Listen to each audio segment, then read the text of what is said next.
Àtótó arére o, àtótó arére o, oge ayọ̀ ń sọjọ́ ìbí ẹja ayọ̀ o, ọmọdé ẹ wá gbọ́ o,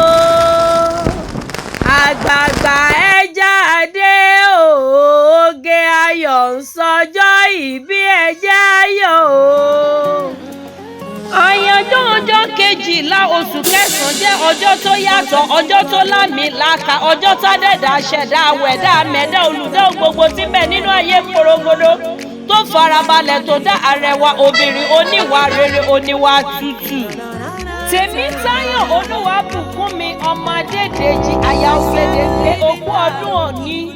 Àròdúnmọ́dún lórúkọ Olúwa Ọlọ́run alààyè, igba ọdún kan ni ó tẹ́lẹ̀ ìpẹ́ láṣẹ Èdùmàrè.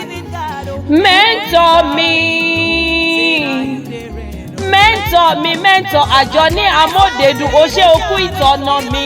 Adẹ́dà ṣẹ̀dá mẹ́dá òkú níjẹ̀ òṣìnà láṣẹ Èdùmàrè. Àtọkọ àtọmọ ẹ ó máa mọ̀nà ní lórúkọ Olúwa.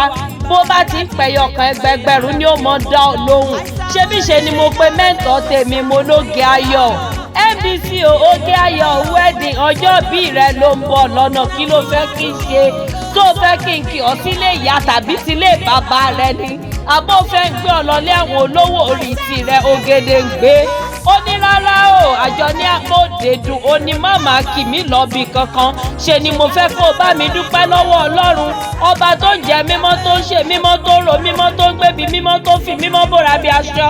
Àdìtú àyè tí bẹ lóde ọ̀run, òmìrán ńlá tó fara ti bí òkè. Ògbémọ́níjà sọmọdà jẹ́ ògbémọ́níjà kẹrù ògbóníjà. Àròkàn ṣoṣo tó ń dáná fún gbogbo ayé àtọ̀run jẹ. Ọba ńlá ọba tí jẹ́ èmi ni má ṣe bẹ̀rù. Ṣé bí mẹ́ńtọ̀ tèmi ló sọ pé bí gbogbo irun orí òun jẹ́ kìkì àwọn ó ní kó tó láti san oore tí bàbá ṣe nínú ayé òun tọkọtọmọ. Ọba tí òjò òǹdẹ ni akọlẹ́bo bí iṣu, ọba tí òjò gbọ́kọ̀gbìn tí ò jẹ́ kó ń gbọ́mọ gbìn. Ó lóun mọ̀ lóore fọ́ba tó ta sánmọ̀ bí ẹni ta sọ, arágbá yamuyamu ọkùnrin ogun. Èmi ní má ṣe bẹ̀rù lọ́jọ́ gbogbo, yàgbóyà ju ọkùnrin ogun wọ kẹ́ńbẹ̀rẹ̀ bí ìjà.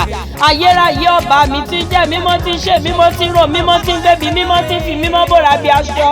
Ògbémọ́níjà kẹrù òbò níjà àràbọ̀wọ́ ìjà ńláńlá. Àdàgbà má tẹ̀pá o, àdàgbà má lo gíláàsì olórí àríran. Ẹ̀mí inú àwọn wòlíì òtítọ́ pátápátá korogodo.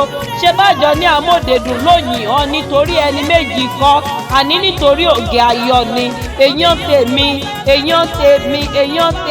Èèyàn tèmi òkú ọdún òkú ìyèdún.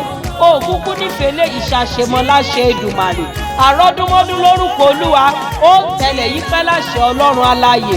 Ó ṣọdún ayọ̀, ó ṣọdún owó, ó ṣọdún ọmọ. Òkúkú ní mọ́dún ìkorò, bó ti wù kó pẹ́ tó láyé. Ó ní mọ̀ bójì ọmọ, ayé ò ní fẹ́ gbà fún ọ lóúnjẹ. Happy birthday to you, my dearest mentor.